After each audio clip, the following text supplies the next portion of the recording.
بسم اللہ الرحمن الرحیم۔ تو دوستو آج پھر ہم آپ کے لیے ایک کمال کی ویڈیو لے کر حاضر ہوئے ہیں۔ یہ ویڈیو مردانہ بانجھ پن کے حوالے سے ہے۔ اس میں ہم آپ کو بتائیں گے کہ مردانہ بانجھ پن کہتے کسے ہیں، کس وجہ سے ہوتا ہے اور اس کی علامات کیا ہیں اور اس سے جان چھڑانے کا کیا طریقہ ہے۔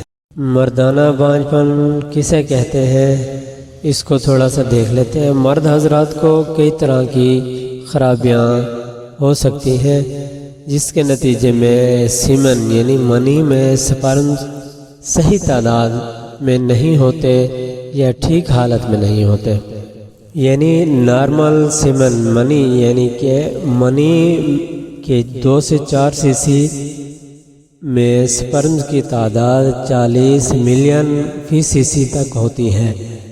اگر کسی مرد میں مندرجہ بالا کیفیت ہو تو وہ کسی عورت کو حاملہ کرنے کے قابل ہے، لیکن اگر اس تعداد سے کم ہو تو بانجھ پن ہو جاتا ہے، یعنی مرد اس وقت اولاد پیدا کرنے کے قابل نہیں۔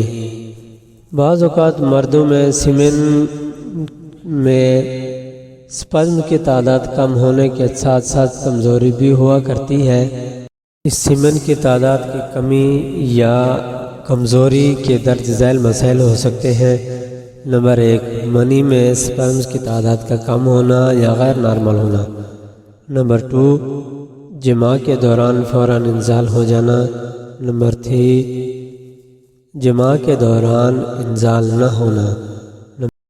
نمبر 4، کن پیڑوں کے باعث فوتوں کو نقصان پہنچنے سے سپرمز غیر نارمل ہو جاتے ہیں، جس کی وجہ سے مردانہ بانجھ پن کا عارضہ ہو سکتا ہے۔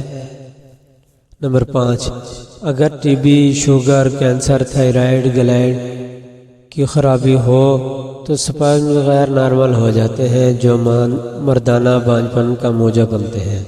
نمبر 6، ذہنی پریشانیاں بھی سپرمز کی تعداد اور کوالٹی کو متاثر کرتی ہیں۔ اب اس کی معلومات کے بارے میں کچھ ٹیسٹ کروانے پڑتے ہیں کہ مسئلہ کیا ہے ان کے۔